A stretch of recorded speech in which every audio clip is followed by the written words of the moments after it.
I still remember that night like it just happened. The rain was heavy and my hands were shaking as I stood outside my own house. My stepmother looked at me with cold eyes and said, "You don't belong here anymore." I begged my father to speak, but he stayed silent. That silence hurt more than her words. My sister Mia was crying inside, but she didn't open the door. Mrs. Hale had already packed my bag. She threw it on the ground and said, "You will fail outside. You are nothing without us." I was just 17. No money. No home. No support. Ryan, my best friend, had already betrayed me by helping her plan this. I didn't know that yet. As I walked away in the rain, I promised myself one thing: I will come back, but not as the same broken boy. This was the night my life ended and began again. I stood there for a moment, rain soaking through my shirt. I whispered, "So this is it? I really have nothing left." Behind the door, I heard faint crying, but no one came out. My fists tightened and I forced myself to turn away. Then I remembered Ryan's face earlier that day. He had said, "Don't worry, I'll talk to your father." I believed him. Now it felt like a knife twisting inside my chest. I clenched my jaw and muttered, "Ryan, you knew." The rain grew heavier as I started walking down the empty road. I didn't look back even once. Every step felt like I was leaving my life behind. I said quietly, "I will survive this, no matter what." My voice shook, but I meant every word. Lightning flashed and I saw my house one last time. It looked warm from the outside, but it wasn't my home anymore. I whispered, "Goodbye." Then I walked into the darkness, alone. Each drop of rain felt like a memory I couldn't escape. I kept hearing my stepmother's voice again and again. "You will fail outside. You are nothing without us." I shook my head hard, trying to erase it. But the words stayed. I whispered into the rain, "I'm not nothing." I thought about Mia crying behind the door. "Why didn't you open it?" I asked the empty night. No answer came. I kept walking until the house disappeared behind me. My phone buzzed once in my pocket, but I didn't check it. I already knew who it was. Ryan. I laughed bitterly under my breath. "Perfect timing," I muttered. I didn't answer the call. I couldn't. The road ahead looked endless under the storm. But I kept going anyway. I thought about my father's eyes when he stayed silent. That silence hurt more than any punishment. I stopped under a broken streetlight. The wind howled like it was laughing at me. I looked up and said, "Is this what you wanted?" No one answered. But I already knew the answer. I sat on the wet ground for a moment. My hands were numb, but my thoughts were louder than ever. I remembered Ryan saying, "We're brothers, man." I whispered, "Was that all a lie?" I stood up again, refusing to stay broken. "You made a mistake," I told no one. "And I will make you regret it," I added. The storm finally started to calm slightly. I took a deep breath. For the first time that night I felt something else: determination. I clenched my fists and said, "I will come back. And when I do, everything changes." I walked until the road led me toward the city lights. They looked distant, but they felt like a new beginning. I wiped the rain from my face. And I kept moving forward step by step. I said softly, "This isn't the end of me. It's the beginning." My voice disappeared into the rain. But my promise stayed alive inside me. A man passed by me on the road and glanced at me. He asked, "Kit, are you all right?" I hesitated before answering. I said, "I will be." He nodded and walked away without another word. I watched him disappear into the storm. I realized no one was coming to save me. That thought didn't scare me anymore. It freed me. I looked ahead and whispered, "I will build everything again. From nothing." My steps grew steadier. Each one carried a promise I made to myself. The city lights grew closer with every breath I took. I didn't know what waited for me there. But I knew I wouldn't be the same boy again. I smiled for the first time that night. It wasn't happiness. It was survival. And survival meant I was still alive. I whispered one last time into the rain. "I am not broken anymore," I said. And I meant it. The storm behind me felt like another life. I never looked back again. Only forward. I kept walking into the unknown city lights, feeling every step shape my future.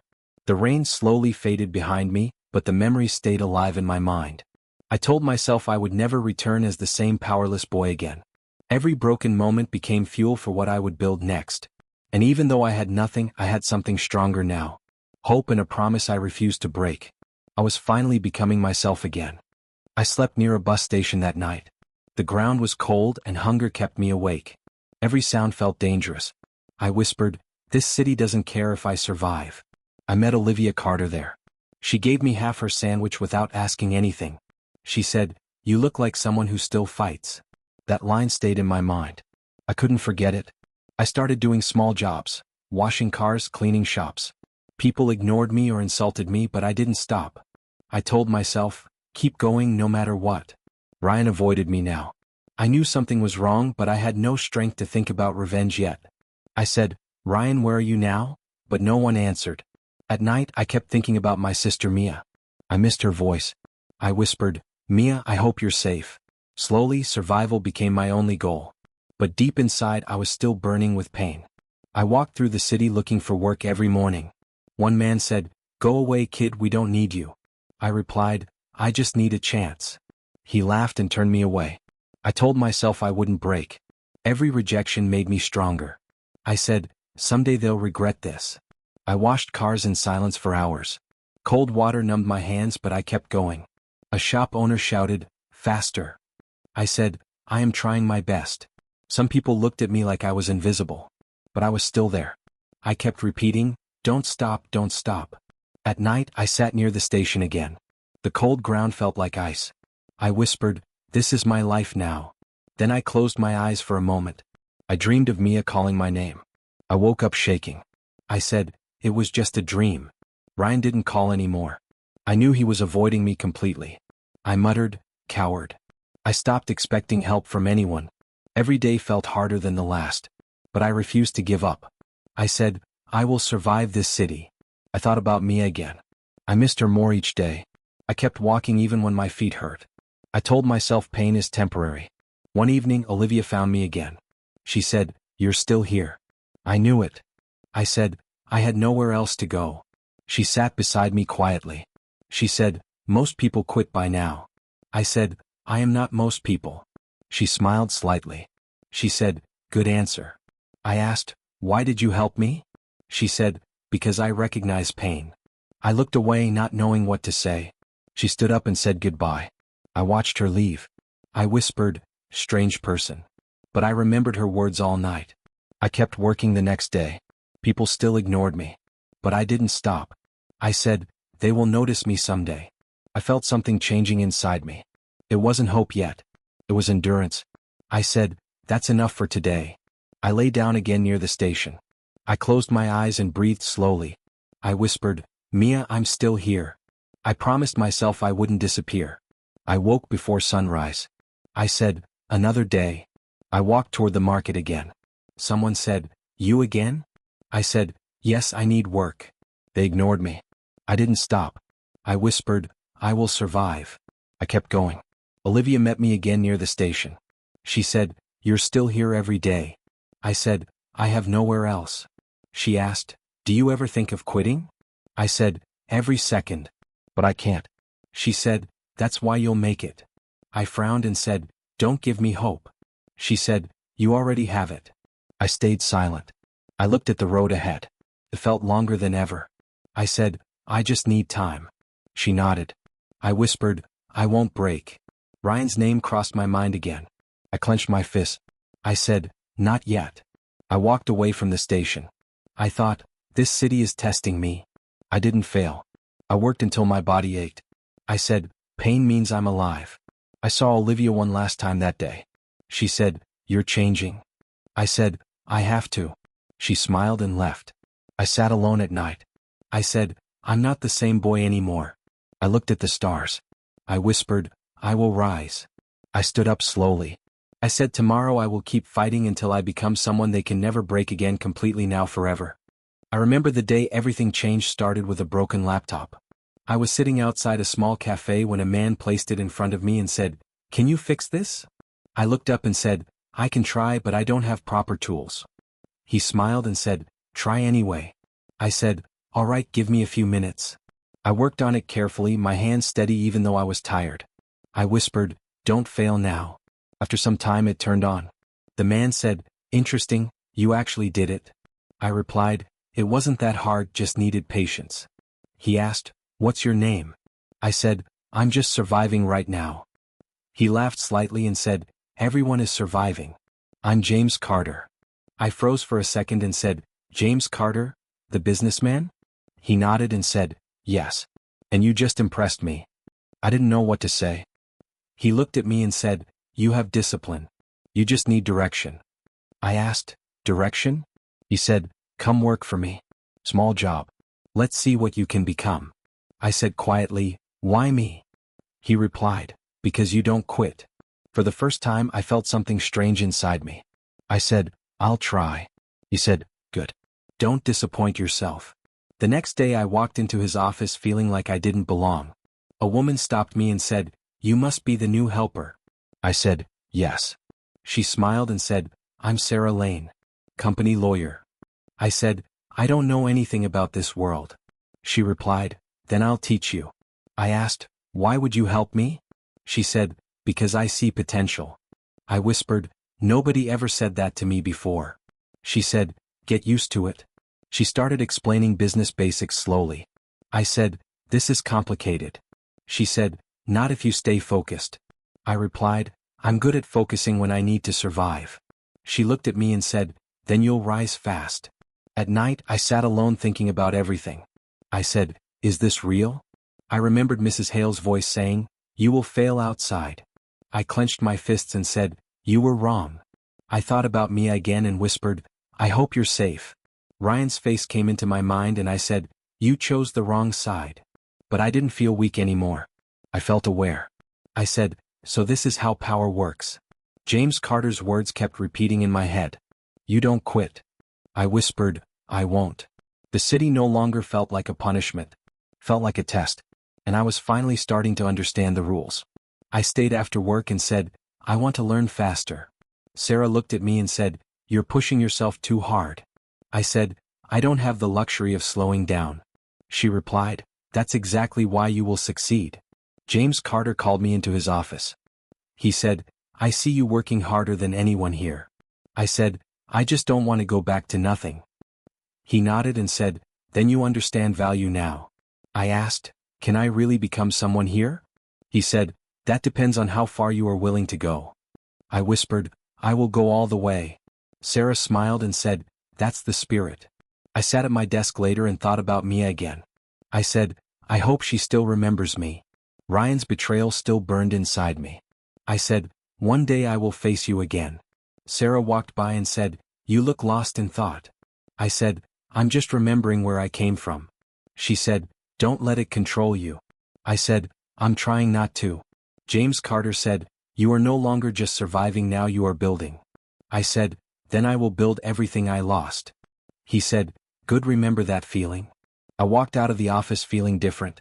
I said quietly, I'm not the same boy anymore. Sarah said, change is just the beginning. I looked at the city and said, I understand it differently now.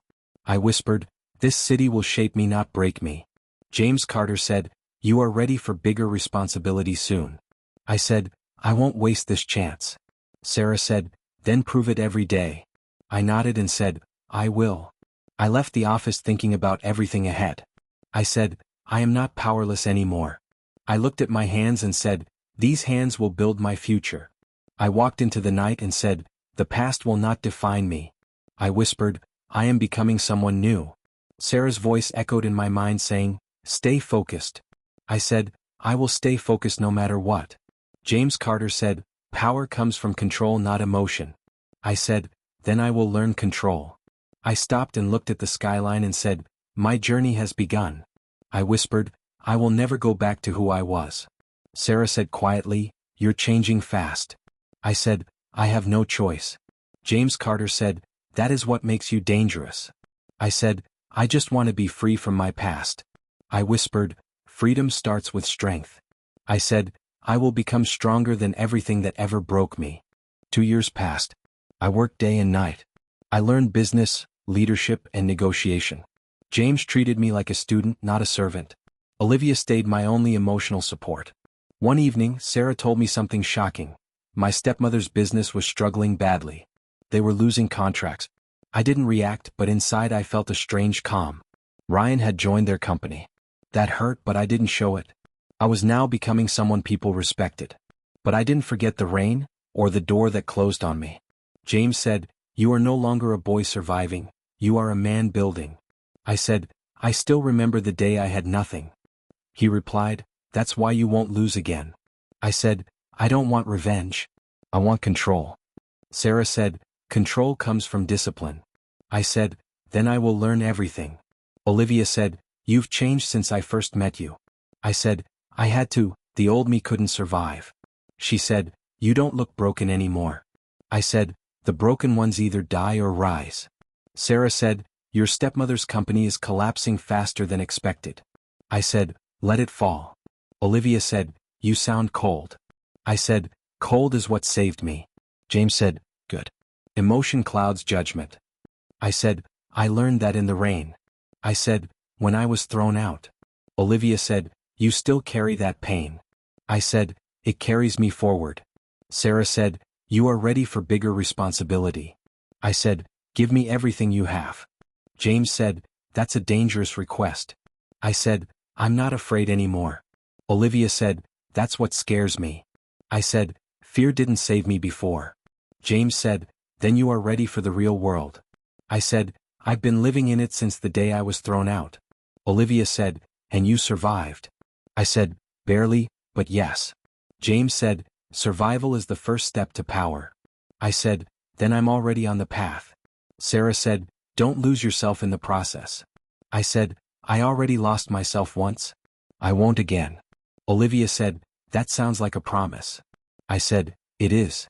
James said, then prove it with results. I said, watch me. Sarah said, you're becoming very direct. I said, life made me that way. Olivia said, do you ever think about your past home? I said, every single day. James said, and does it weaken you? I said, no, it builds me. Sarah said, that's the strongest answer you've given. I said, because it's the truth. Olivia said, you're not the same boy I met. I said, that boy died in the rain. James said, and what was born? I said, someone who doesn't break. Sarah said, you're nearly ready. I said, ready for what? James said, the world outside this office. I said, then open the door. Olivia said, you're rushing again. I said, I don't have time to wait. Sarah said, patience is part of power. I said, then I'll learn patience too. James said, good. You are being shaped. I said, I can feel it. Olivia said, just don't forget who you are. I said, I won't forget, but I'm also becoming someone new. Sarah said, balance is important. I said, I will find it. James said, good. Because soon you'll face real pressure. I said, I've been under pressure since the day I was born again. Olivia said, that's a heavy way to see it. I said, it's the truth I live with. Sarah said, then use it wisely. I said, I will. James said, you're no longer rising, you're standing. I said, standing is just the beginning. Olivia said, and where does it lead? I said, to everything I lost. Sarah said, that's ambitious. I said, so was surviving the rain. James said, then you already proved yourself once. I said, I will prove myself again.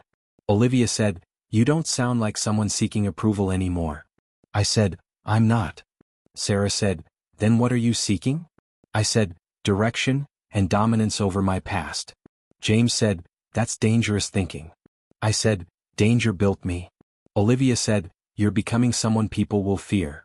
I said, I don't want fear. I want respect.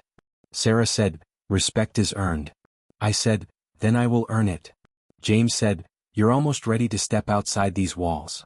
I said, then I step today. Olivia said, you're moving too fast again. Iside, if I stop, if I'll back. Sarah said, you're learning fearlessness. I said, no. I'm learning survival at a higher level. James said, that's exactly what power feels like. I said, then I'm close. Olivia said, and still human. I said, barely, but yes. Sarah said, don't lose that last part. I said, I'll try. James said, good. Now go build your future. I said, I'm ready to step out. Olivia said, don't forget where you started. I said, I could never forget the rain. Sarah said, then use it as fuel. I said, it already is. James said, good. Now go. I walked out of the office feeling everything changing inside me. The city looked different now. I whispered that I would never go back to being powerless again because everything I lost was now becoming the reason I would rise higher than before. I'm not broken anymore. James called me into his office. I have a project for you, he said. His eyes studied me like he was testing me. I replied, tell me what it is. He slid a file across the table. If you succeed, people will start noticing you. I nodded. Then let them notice. That project changed everything. I worked day and night, fixing deals no one else could handle. Every call I made felt like another step into a world I was slowly taking control of. After 2 weeks, James leaned back in his chair and said, you didn't just complete it. You exceeded expectations. I answered, expectations are just limits people accept. He smirked. Careful. People are starting to talk about you. Good, I said. Let them talk. Soon, my name started appearing in business circles. I heard whispers in meetings, conversations stopping when I walked in. I didn't react, I just listened. One day I overheard 2 executives talking. Who is he? Some new strategist under James. He's already closing deals others failed for months. I kept walking without looking at them. Then I saw him, Mark Hale. He didn't know who I was. But I knew him. My stepmother's brother. My enemy by bloodline and choice. He looked at me and said, you're the new guy making noise? I answered calmly, depends on who's listening. He laughed. Careful.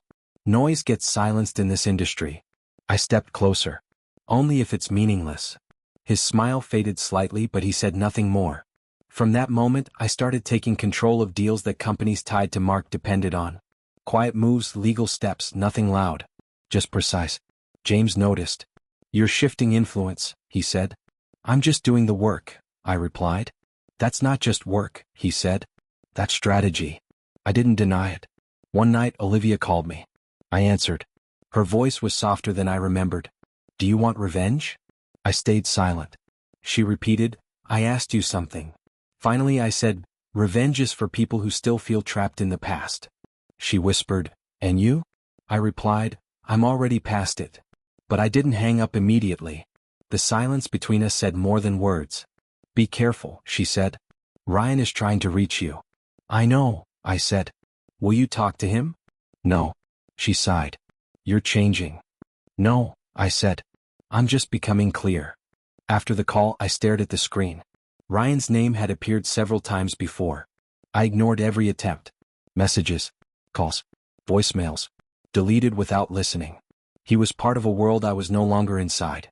James later asked me, are you avoiding someone? Many people, I answered. He nodded. Good. Focus keeps power sharp.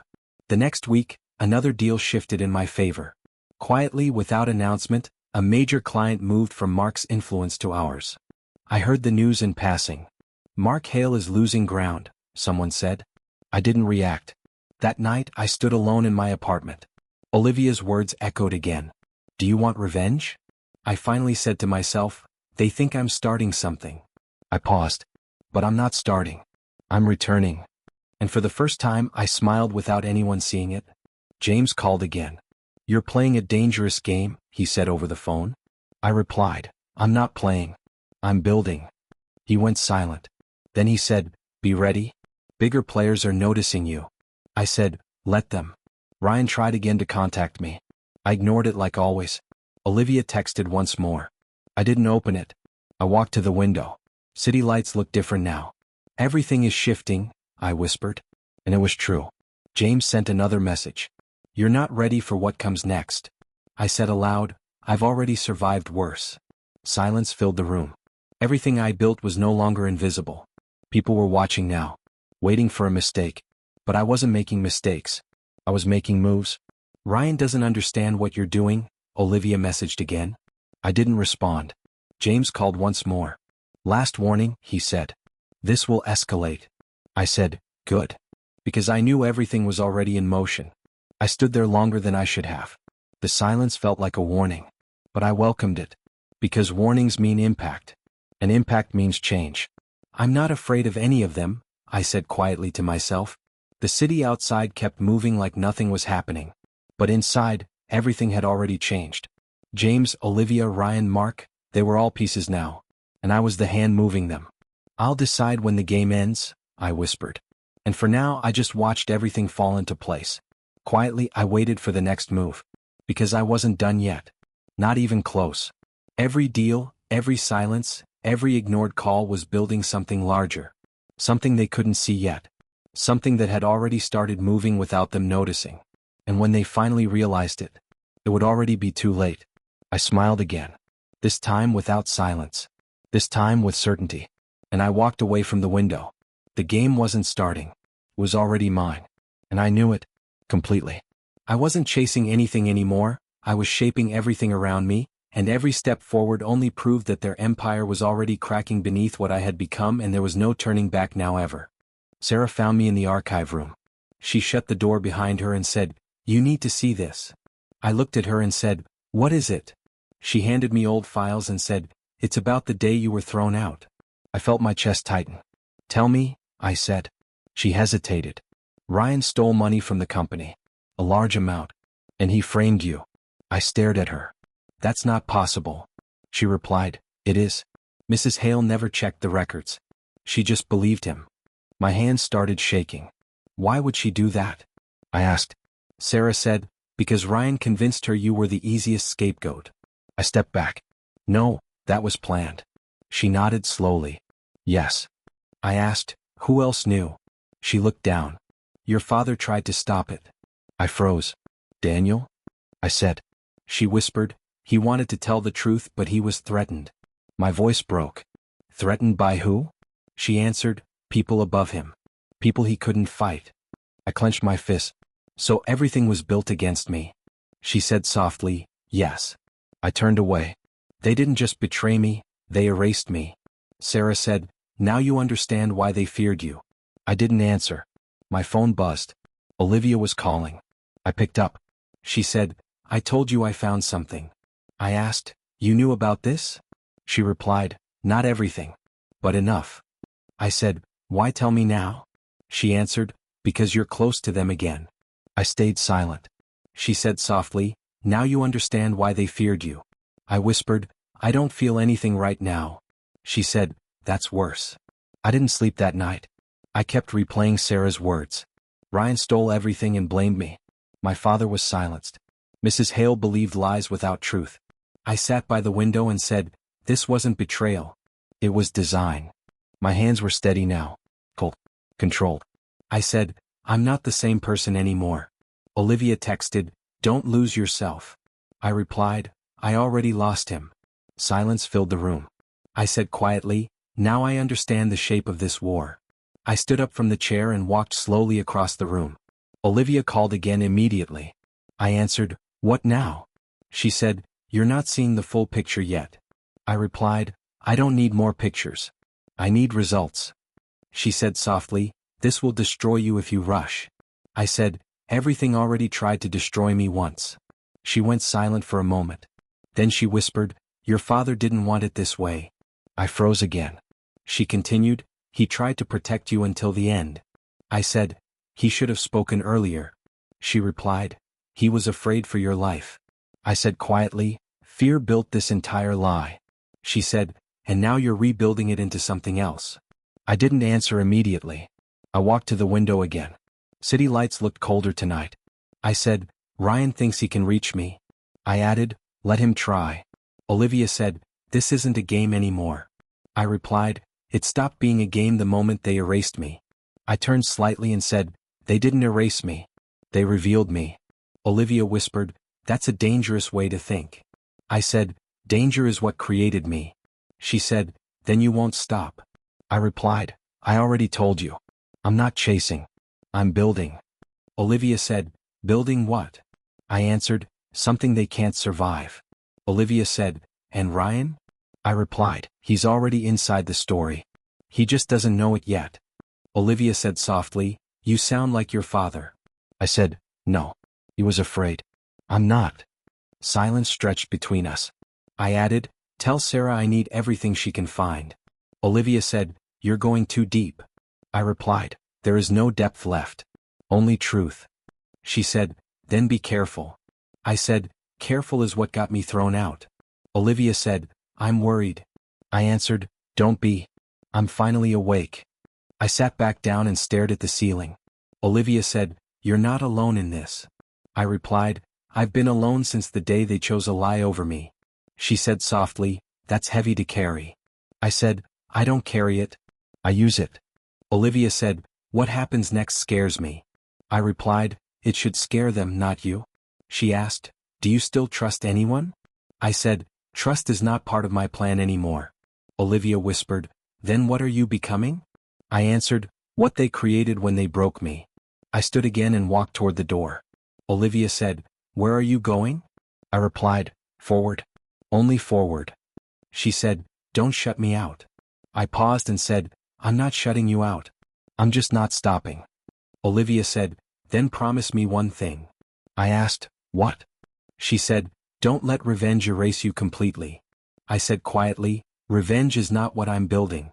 Olivia said, then what is it? I replied, truth, control, and the end of their illusion. Silence returned again.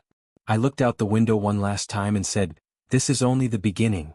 I heard Olivia whisper my name, but I didn't turn back. I said, everything they built is already collapsing and I don't need to push it anymore because the truth is already doing.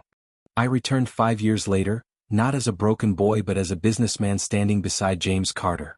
The meeting room went silent when I walked in. Mrs. Hale froze when she saw me and whispered, you came back here. Ryan dropped his glass onto the table.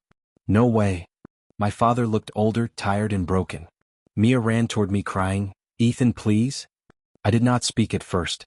James Carter placed a hand on my shoulder and said, show them who you are. I looked at Mrs. Hale and said quietly, you told me I would fail. Silence filled the room. My father looked down, unable to speak. Ryan muttered, no way. Mia cried harder saying, I missed you. I stepped forward slowly. Everything you said broke me once but it built me instead.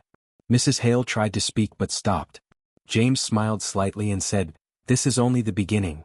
I shook my head and said, no shouting, no fighting, just truth.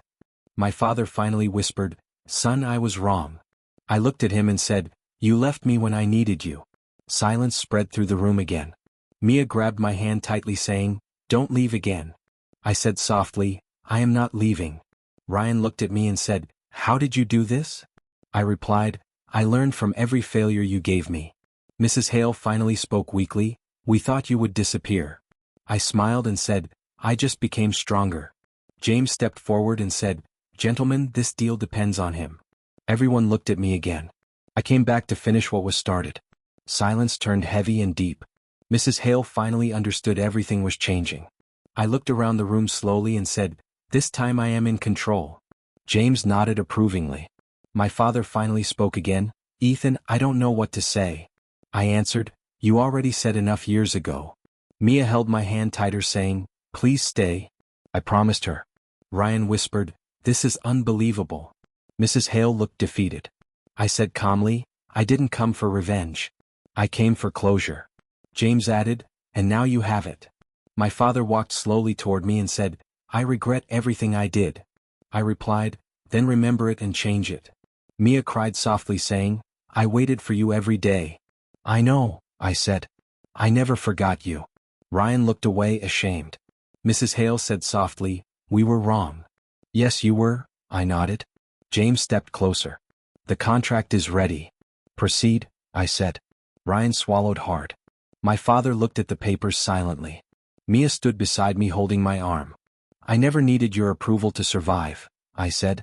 Mrs. Hale whispered, I am sorry. Sorry does not rebuild time, I replied. Ryan asked, what about us? There is no us anymore, I said. Mia said, don't say that. Truth hurts but it frees you, I answered. James checked his watch. We should conclude this. I already did, I said. My father whispered, Ethan? I said goodbye a long time ago. Mia refused to let go of my hand. I am not the same boy anymore, I said. James placed the final document on the table. Everything ends here, I said. My father finally said, I am proud now. It is too late, I replied. Don't leave, Mia said. I am not leaving. I am moving forward. No more fear, no more lies, I said. My father stepped back. Mia smiled through tears. I held her hand briefly. Thank you for waiting. It is done, James said. I turned toward the door and did not look back. This is my ending and my beginning, I said. I walked out smiling. I stood outside the building as the news broke. The air felt lighter, like something inside me had finally settled. A reporter on the screen said, Mark Hale's company has officially collapsed under legal pressure. Another reporter added, the Hale empire is gone forever. Someone behind me whispered, it's really over. I said quietly, everything they built on lies finally fell. A guard near the door said, police confirmed Ryan Hale is in custody. Another voice said, Ryan has been arrested for fraud. I nodded once. Then justice finally spoke. Mia held my hand tightly and said, does this make you happy? I looked at her. No. It just makes me free. My father stood behind us, voice shaking. Ethan. I was weak. I am sorry. I turned slowly. I don't need those words anymore. He said, I lost everything too. I replied, you lost me first. Olivia stepped beside me and said, so what now? I exhaled and said, now I live for myself. Mia tightened her grip and said, don't leave again. I smiled slightly. I'm not leaving you. I'm leaving the pain. My father lowered his head. Can you forgive me? I said, forgiveness isn't something I owe you. It's something I gave myself. Olivia asked again, and the revenge? I shook my head. It already happened without me touching anything. Mia whispered, I was scared you'd become like them. I said, I became stronger than them instead. A silence fell. Olivia said softly, you really changed. I answered, no. I finally became myself. My father stepped closer. I wish I could fix it. I replied, some things are not fixable. Only learnable. Mia said, what about us? I squeezed her hand. Us is the only thing I didn't lose. Olivia crossed her arms. And the future? I looked forward. It's mine now. A journalist shouted from afar, do you have any statement? I said clearly, tell them the truth always wins. Mia smiled through tears. You're really free now. I nodded. I feel it. My father whispered, I failed you. I said, you did. But I survived it. Olivia said, you're not that broken boy anymore. I replied, that boy built this man. I took a step forward. The wind felt different now. Mia said, where are you going? I answered, forward. My father asked, will I ever see you again? I said, maybe. But not as who I was. Olivia said quietly, take care of yourself. I nodded. I finally will. Mia said, promise me you won't disappear. I looked at her. I promise I won't disappear again. My father added, this time I mean it when I say I'm sorry. I said, sorry doesn't rebuild time. Olivia said, and what about us moving forward together? I replied, everyone moves forward separately now.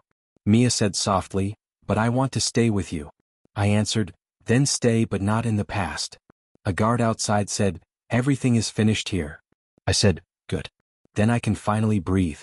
Olivia looked at me and said, you really changed everything. I replied, I didn't change it. I survived it. My father said softly, I wish I had been stronger. I said, wishing doesn't change what happened. Mia squeezed my hand again. Don't forget me. I said, I could never forget you. Olivia asked, so this is goodbye? I said, no. It's just distance. A reporter shouted again, what will you do now? I said, I already told you. Live for myself. My father stepped back slowly. I said, the boy you broke is gone. Mia cried softly, I hope you're happy now.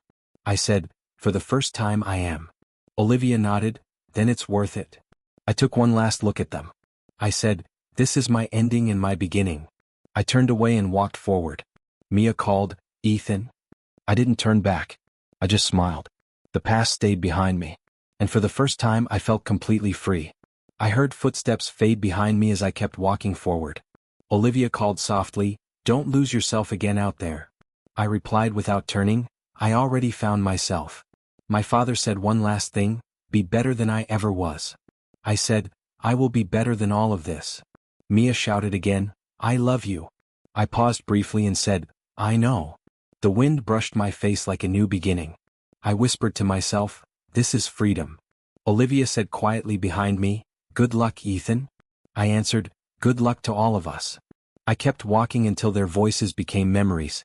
I said one final line to the world, I am not who I was. I felt every step pulling me into something new. I smiled again, lighter than ever before. And I knew my story was finally mine. I was finally truly free.